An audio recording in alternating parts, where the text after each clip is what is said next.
Z is an artist who doesn't just stick to one musical genre. She's a classically trained Malaysian Chinese soprano and librettist, but she's also been inspired by Studio Ghibli, anime, film, and video games. This has led her on a musical journey through pop, crossover, and jazz music. And as an opera performer, Z performs works in multiple languages. On November 6th, she will perform a set at a free concert called Connection at the Jade Music Fest.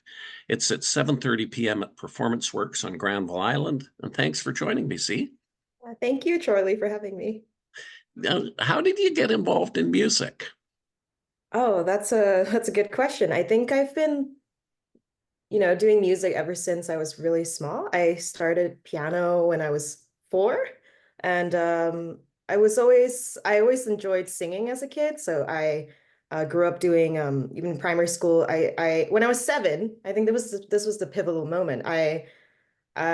We had a kind of primary school singing competition, and the teacher would get all the kids in the class to sing a song, and pick someone to go. And then I remember singing this a Chinese kid song about a chicken or something and the sunrise, and I just sang it, and then teacher was like, "All right, you're going," and that was like a great moment. I won first place in that little kids singing competition, and that was the moment where I realized like, oh, like I like singing and I'm good at it. And yeah, from there on, I would go on to do choirs and yeah, choirs through primary school and high school. I didn't formally take voice lessons, like classical voice lessons, till I was about 20.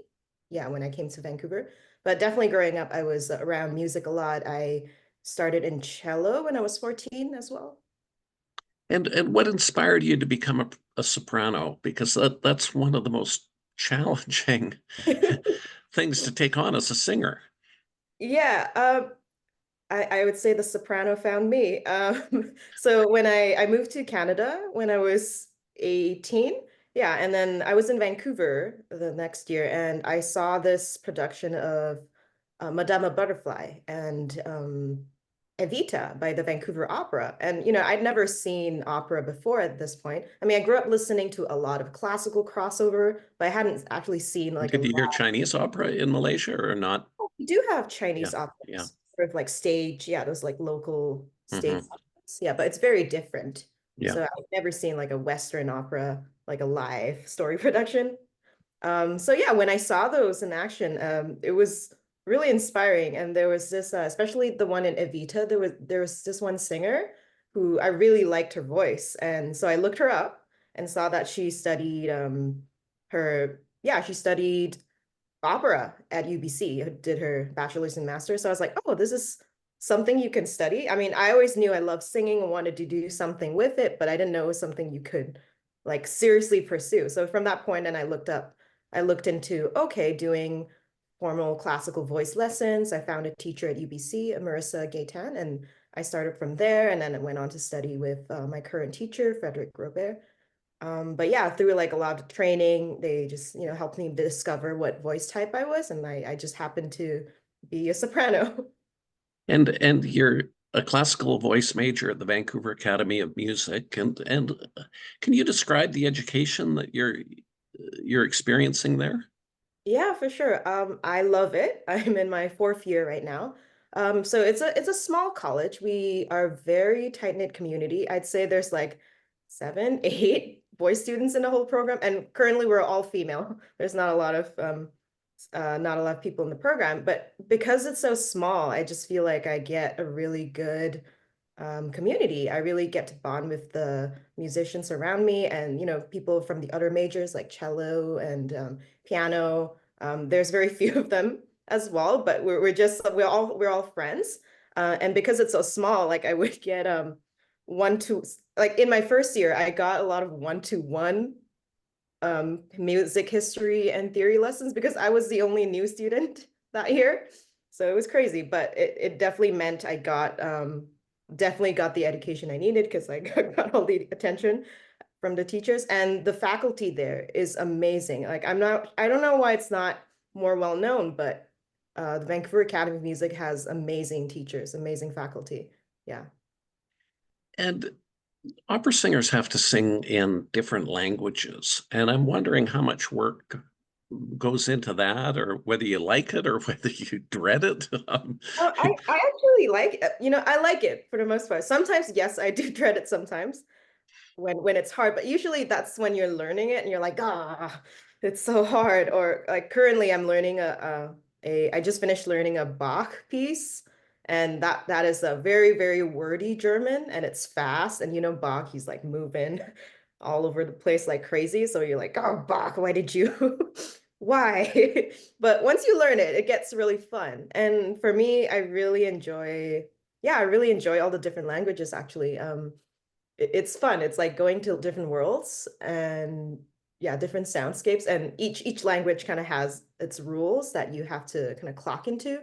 And I think over years of singing it, you start to get an intuition of the diction of the language. I I remember, wonder if Mhm. growing up in Malaysia, Yeah. you have Malay. I don't know, you speak Mandarin, do you, or any other Chinese languages? Yeah, I speak Mandarin and Hokkien. Yeah. Yeah, and Hokkien, and so I wonder whether that background you have maybe made it easier for you to make the transition to being an opera rather than being a unilingual person Yeah. grappling with Italian and German and French. Yeah. You know what? I think definitely because, being multilingual in the first place, even though they're not those European languages, well, except for English, you do get similarities. For things like Malay, it's very like the vowels are very consistent. So like when I translate that over to like Spanish or Italian, where a, e, I, o, u is the same across the board, uh, yeah, I was able to make that transition quite easily. Yeah. And you're from Penang, and I interviewed a Vancouver muralist named Artie Guava. Mhm. And it's an island, off Malaysia, but it's part of Malaysia and it's quite large. And she incorporates tropical imagery into her art, which is kind of a reflection of where she's from. And I'm wondering if you bring any aspects of Penang into your music. That's interesting.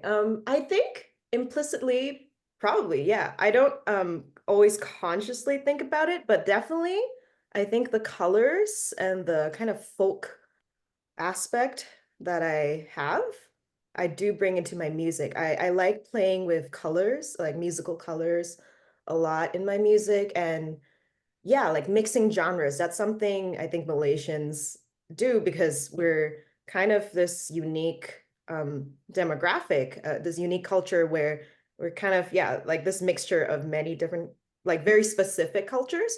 So we switch languages fast.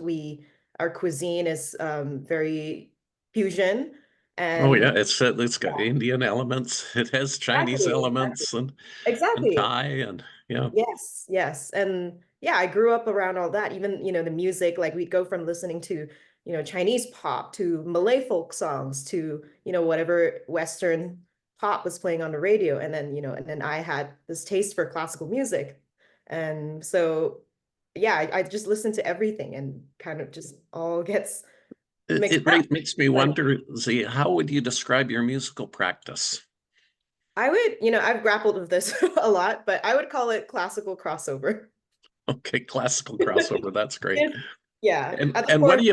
what are you planning to do at the Jade Music Fest? So yeah, at the J Music Fest, we're gonna do a 30-minute set, and I'm gonna play mostly my original music. And I'm also featuring one of my bandmates' songs. Her name is Starling, and she wrote this beautiful song called Star Stitchers. And we'll also be doing some Chinese songs. And one of them is actually written by a local Vancouver producer. And I worked with him many years ago and wanted to bring that song back So will in that be in Mandarin or Hokkien or in Mandarin. in Yeah. Mandarin? Yeah. And and I don't know if this has crossed your mind, but Mhm. it's crossed mine, is in Vancouver, people sometimes, some people, not everyone, have a tendency to think of the Chinese community in binary ways. You're either born in Canada or you're born in Hong Kong or China. But there are a Yeah. lot of people of Chinese ancestry from Southeast Asia, and not just Malaysia, but Singapore, Vietnam, Yeah. um, Indonesia. And Yes. I'm just wondering, when you meet people, if you have to almost go through an education process to let them know why you might not fit in this box or this box. Yes, I actually get that all the time. It's in yeah with Canadians, also even people from China or th those kind of binary places you mentioned, like China, Taiwan, Hong Kong. I'd say mostly China. I meet a lot of people from China who are surprised that I speak Mandarin well, and they really get shocked. They're like, oh my, your Mandarin is so good," and I'll Which province are you from?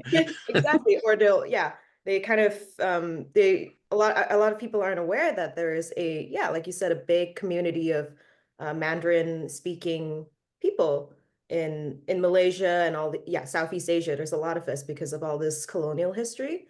Um, Do you so know where your roots are, like ancestral roots are in China?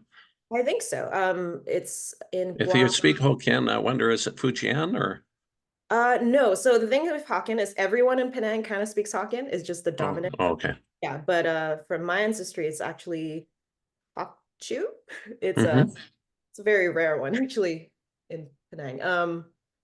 Yeah, it's in southern China. It's Okay. yeah. And how did growing up in Penang shape your perspective on the world? Hmm.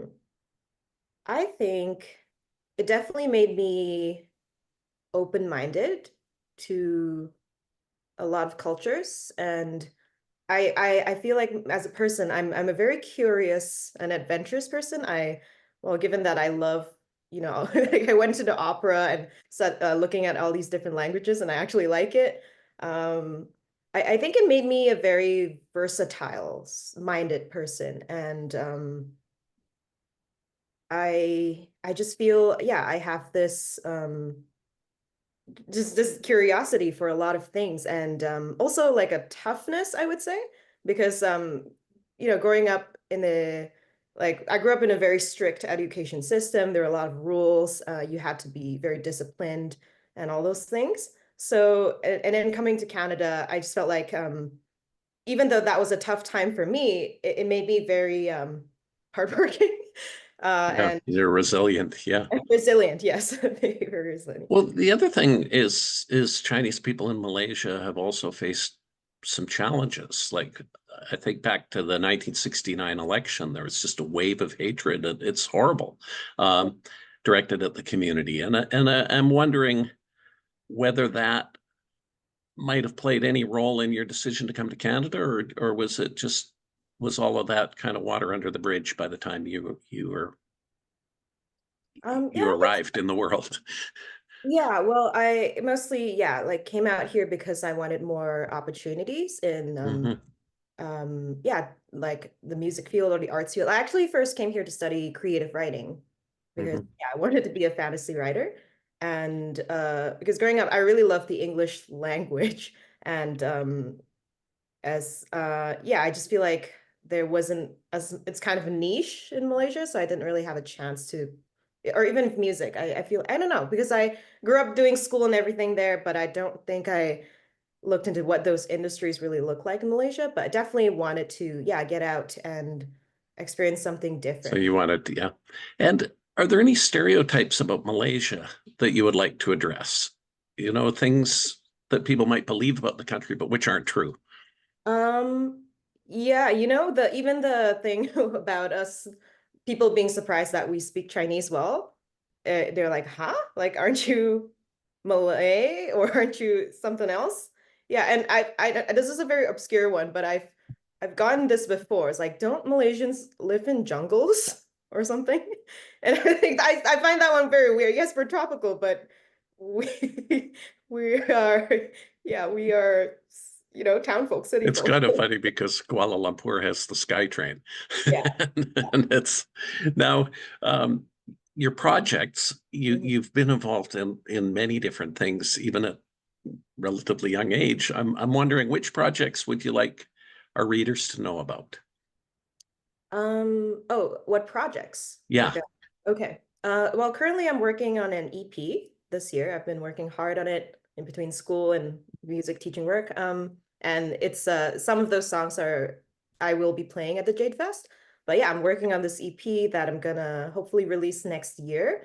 And I'm really excited for that. Really, I think it's like my kind of debut, um, like package that really showcases uh, the start of who I am as a songwriter and singer with all these multi. That's fantastic. Do you have a name for your EP yet? Yeah, working title, I dropped my heart on the train tracks. I dropped my heart on the train tracks. Okay, wonderful. I just want to make sure I've got it correctly. Working title. Yeah. Okay.